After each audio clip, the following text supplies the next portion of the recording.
नमस्कार दोस्तों, आज हम आपको जितिया पर्व की पूजा विधि, व्रत की पौराणिक कथा और व्रत के दौरान आपको किन बातों का खास ध्यान रखना चाहिए इसके बारे में बताने जा रहे हैं। जितिया पर्व संतान की सुख समृद्धि के लिए रखे जाने वाला व्रत है। इस व्रत में पूरे दिन निर्जला यानी कि बिना जल ग्रहण किए व्रत रखा जाता है।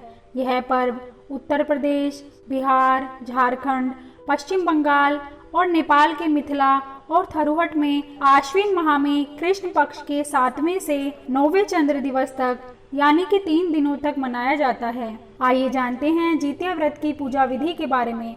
यह व्रत आश्विन मास की अष्टमी को रखा जाता है, लेकिन इसका उत्सव 3 दिनों तक होता है। सप्तमी का दिन नहाई खाए के रूप में मनाया जाता है, तो अष्टमी को निर्जला उपवास रखना होता है। व्रत का पारण नवमी के दिन किया जाता है। वहीं अष्टमी को साय प्रदोष काल में संतान शुदा स्त्रियां जिमूत वाहन की पूजा करती हैं और व्रत कथा का श्रवण करती हैं। श्रद्धा व सामर्थ्य अनुसार दान दक्षिणा भी दी जाती है। इस दिन सूर्यास्त से पहले उठकर सभी कामों से निवृत्त होकर स्नान कर लें। इसके बाद प्रदोष काल में गाय के गोबर से पूजा स्थल को लीप लें। इसके बाद एक छोटा सा तालाब बना लें।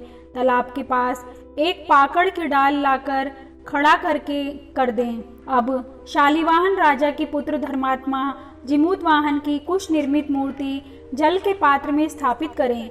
इसके बाद दीप, धूप, अक्षत, रोली और लाल और पीली रुई से सजाएं। अब अपनी श्रद्धा अनुसार उन्हें भोग लगाएं।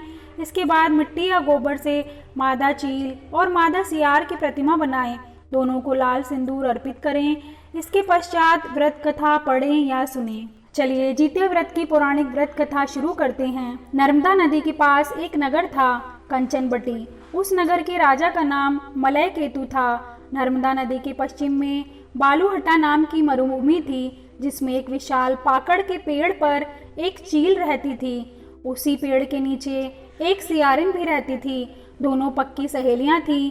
दोनों ने कुछ महिलाओं को देखकर जितिया व्रत करने का संकल्प लिया और दोनों ने भगवान श्री जिमूत वाहन की पूजा और व्रत करने का प्रण ले लिया। लेकिन जिस दिन दोनों को व्रत रखना था, उसी दिन शहर के एक बड़े व्यापारी की मृत्यु हो गई और उसका दाह संस्कार उसी मरुस्थल पर किया गया। सियारिन को भूख लगने लगी थी। मुर्दा देखकर वह खुद को रोक न सकी और उसका व्रत टूट गया। पर चील ने संयम रखा और नियम व श्रद्धा से अगले दिन व्रत का पारण किया। फिर अगले जन्म में दोनों सहेलियों ने ब्राह्मण परिवार में पुत्री के रूप में जन्म लिया। उनके पिता का नाम भास्कर था। चील बड़ी बहन बनी और उसका नाम शीलवती रखा गया। शीलवती की शादी बुद्धिसेन के साथ हुई। सियारिन छोटी बहन के रूप में जन्मी और उसका नाम कपूरावती रखा गया।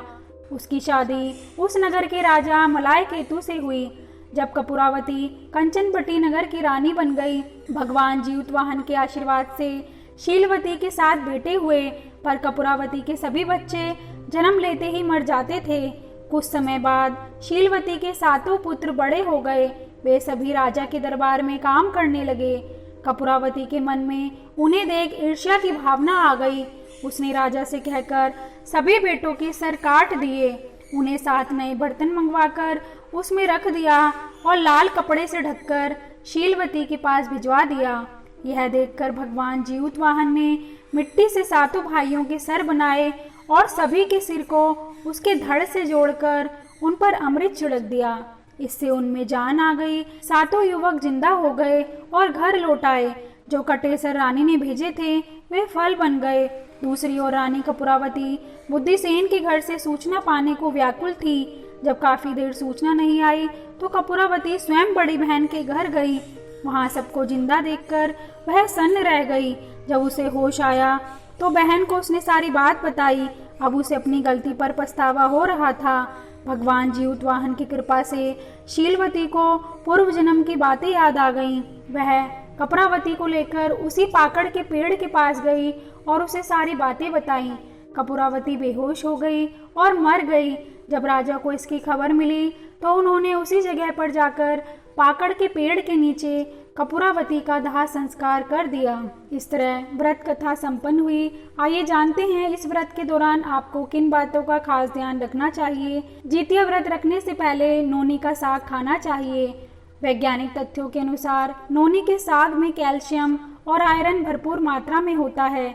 इसके खाने से व्रती के शरीर में पोषक तत्वों की कमी नहीं होती है। जितिया व्रत के पारण के बाद माताएं जितियां गले में पहनती हैं, जो कि लाल रंग का धागा होता है। कुछ महिलाएं जितिया का लॉकेट भी धारण करती हैं। पूजा के दौरान भगवान जीववाहन को सरसों का तेल और खल चढ़ाया जाता है। व्रत का पारण करने के बाद यह तेल बच्चों के सिर पर आशीर्वाद के तौर पर लगाया जाता है। दोस्तों, अगर आपको हमारी वीडियो पसंद आई हो